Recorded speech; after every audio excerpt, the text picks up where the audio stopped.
Assalamualaikum warahmatullahi wabarakatuh. Kembali lagi kawan di Legenda Catur Dunia. Turnamen Norway Chess akan dimulai nanti dini hari. Di matchday pertama akan dibuka dengan turnamen Blitz dan hari berikutnya akan masuk ke event utama permainan klasik. Turnamen ini diikuti oleh 10 Grandmaster kuat, antara lain mantan juara dunia Magnus Carlsen bersama Ariantari sebagai pemain tuan rumah. Ada juga Hikaru Nakamura, salah satu pesaing Magnus Carlsen. Tentu partai keduanya ini yang ditunggu-tunggu. Selain itu juga ada Fabiano Caruana, Ali Reza, Wesley So, juga salah satu pesaing dari Magnus Carlsen. Nordibek Abdusattorov, Anish Giri, Domara Djokovic, dan Shahriar Mamedyarov. Kita tunggu saja aksi para pemain ini dalam permainan Blitz ataupun permainan klasik. Selama seminggu ke depan pastinya ada game yang akan kita ulas dan kita pelajari dari langkah-langkah ciamik para pemain ini. Sambil menunggu turnamen itu, admin tadi menemukan game yang cukup singkat dari permainan Mikhail Tal kawan. Sudah lama kita tidak mengulas permainan Mikhail Tal. Admin juga agak ragu apakah game ini sudah pernah kita ulas. Admin juga lupa, tapi cukup menarik untuk kita bahas lagi kawan. Dan game dari Mikhail Tal ini saat dia bermain di turnamen di Swedia tahun 1956. Berhadapan dengan pemain asal Polandia, Janusz Suchta. Oke, langsung kita ke permainannya. Mikhail Tal pegang hitam dan Janusz pegang putih, mengawali dengan pion D4, kuda F6 oleh Mikhail Tal, pion C4, pion G6, ingin bermain dengan King's Indian Defense. Di tahun-tahun itu kawan, masih belum banyak atau belum populer pembukaan Grand Field Defense. Di sini kuda C3, gajah G7, pion E4, pion D6, King's Indian Defense, dan memilih variasi Semish dengan pion F3. Tujuan jangka panjangnya ada opsi rokade panjang dan seperti kemarin, yaitu membuat serangan badai pion sisi kanan kawan. Kalau jalur utamanya seperti yang saya sebutkan tadi, kuda F3, rokade, bisa melanjutkan gajah E2 dan pion E5, pion D5 kawan. Itulah jalur utamanya. Atau tadi permainannya siapa? Hans Niemann kawan dengan variasi Mako Gonov dengan pion H3, bisa kalian lanjutkan. Memilih variasi Semish dengan pion F3 dan di sini rokade, ada gajah E3 dan disinilah kawan ada 3 pilihan bagi hitam untuk memilih kelanjutannya. Pion E5 menurut chess.com paling banyak dimainkan kawan. Tapi kalau menurut Lichess pion C5 kawan. Di sini Mikhail Tal bermain dengan pion E5. Kalau kalian memilih dengan pion C5, kelanjutannya akan jadi seperti ini. Kuda G berkembang ke E2, ada kuda C6, pion D5, kuda E5. Atau pada posisi ini tadi, kalau kalian memilih jalur dengan kuda C6 langsung kawan, maka selanjutnya adalah tetap kuda G ke E2 merupakan balasan yang paling populer. Kalau di sini pion A6 bisa berlanjut menteri D2 dan seterusnya. Kembali lagi ke langkah aslinya.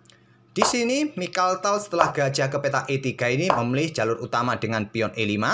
Dan paling banyak adalah pion didorong maju menjaga permainan di peta tertutup kawan. Selepas pion C6 bisa berlanjut gajah terang D3.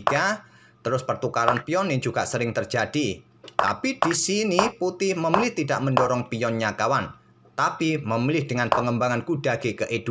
Langkah kedua yang paling populer di posisi ini selain pion D5. Mikhail Tal melanjutkan dengan pion C6. Dan menteri bergerak ke peta D2 bersama gajah 1 diagonal. Ada opsi persiapan untuk rokade panjang. Merupakan pilihan utama kawan. Tapi memilih dengan langkah menteri keluar ke peta B3. Masih ada opsi rokade panjang. Untuk coba tekan peta B7 ini. Untuk mencegah pergerakan pengembangan gajah di langkah berikutnya. Dan di sini kawan dibalas Mikhail Tal membuka permainan dengan pion E pukul pion D4. Karena posisi raja ini masih berada di pusat, jadi sesegera mungkin membuka lajur-lajur pusat. Diambil balik dengan kuda agar gajahnya segera keluar. Tetap ada opsi rokade panjang, tetap menjadi pilihan utama kawan. Walaupun masih memungkinkan juga untuk rokade pendek. Dilanjut Mikhail Tal dobrak peta pusat dengan pion D5, diterima pion C pukul pion D5. Dan di sini pion C pukul pion D5. Dan pilihan terbaik adalah rokade kawan. Mungkin di sini akan disusul menteri bergerak ke peta E7 atau melanjutkan pion pukul pion terlebih dahulu. Merupakan balasan dari hitam jika rokade panjang. Pilihan terbaik rokade panjang, tapi putih melanjutkan pertukaran pion E pukul pion D5.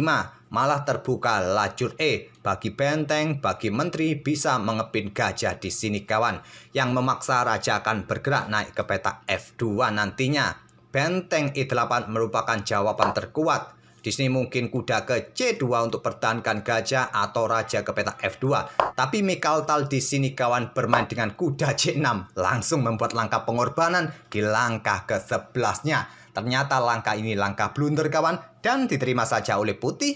pion pukul kuda C6, dan di sini baru benteng E8. Di sini rokade panjang merupakan pilihan terbaik, kawan. Kalau benteng diambil gajah, kalian bisa melanjutkan pion pukul pion, tetap menggarpu 2 perwira hitam. Atau tadi memilih dengan langkah kuda ke C2, ancam benteng discover juga pada menteri, bisa jadi pilihan, putih masih bisa menang. Tapi putih tidak melakukan rokade panjang, memilih mempertahankan gajahnya, raja naik ke peta F2. Dan dihukum oleh Mikhaltal, benteng diluncurkan sikat gajah E3. Memaksa rajanya agar segera naik, kawan. Diikuti kuda melakukan skak di sini, menteri mengikutinya ambil kuda yang ada di peta D4 nanti. Putih tidak berani ambil, memilih dengan langkah benteng D1, pressure kuda di sini. Tetap Mikhaltal membuat langkah pengorbanan kuda lagi. Kuda G4 skak. Dengan tempo juga melindungi bentengnya. Dan diterima juga pion ambil kuda G4. Pengorbanan ini, kawan, bertujuan gajahnya juga untuk mendapatkan diagonal terbuka di sini nanti ke depannya. Dan berlanjut gajah ambil kuda D4. Persiapan discover check juga di langkah berikutnya. Benteng ambil gajah. Diambil balik oleh menteri, masih ada potensi discover check atau double check. Menteri putih D5 menantang pertukaran. Mengorbankan benteng lagi ke E2 skak. Double skak, tidak ada pilihan pertukaran menteri lagi. Memaksa raja harus bergerak. Naik ke peta G3 kah? Malah satu langkah berikutnya skak mat, kawan. Menteri ambil pion G4 skak mat. Memaksa raja ambil benteng. Dan di sini selanjutnya adalah gajah G4 skak. Sudah tidak ada ruang lagi. Di baris ketiga, di lajur D sudah tidak ada ruang lagi. Diagonal juga tidak ada ruang lagi. Memaksa raja turun ke E1. Tetap berada di lajur E. Giliran benteng keluar ke E8 skak. Blokade oleh gajah. Benteng sikat gajah skak. Di langkah ke-20, lawannya menyerah, kawan. Apabila permainan tetap dilanjutkan, raja ini bergeser ke peta F1 mungkin, maka berlanjut menteri ke peta F2, satu langkah skak mat. Kalau berlanjut kuda sikat benteng, maka tentu saja bisa berlanjut menteri pukul menteri, dan tak perlu kita lanjutkan lagi, kawan. Oke, itulah, kawan, permainan singkat dari Mikhaltal yang terlihat sangat beringas tadi. Coba kita ulangi lagi langkahnya, mulai langkah awal. Sedikit saya percepat biar dapat ilustrasinya bagaimana ganasnya Mikhaltal di permainan ini, kawan, menghadapi variasi Shemis. Membuka permainan di peta pusat, memanfaatkan posisi raja yang masih berada di pusat, kawan.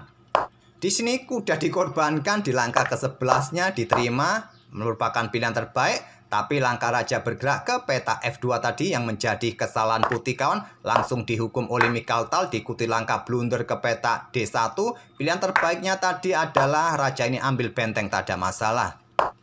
Tapi benteng D1 membuyarkan posisi putih, kawan. Sehingga sangat cepat posisi putih sangat kolaps. Di posisi ini diikuti benteng gajah, benteng meluncur, dan lawannya menyerah di langkah ke-20. Oke, semoga permainan dari Mikhaltal tadi bisa menghibur kalian, kawan. Dan kita akan bertemu di video-video berikutnya. Terima kasih. Wassalamualaikum warahmatullahi wabarakatuh.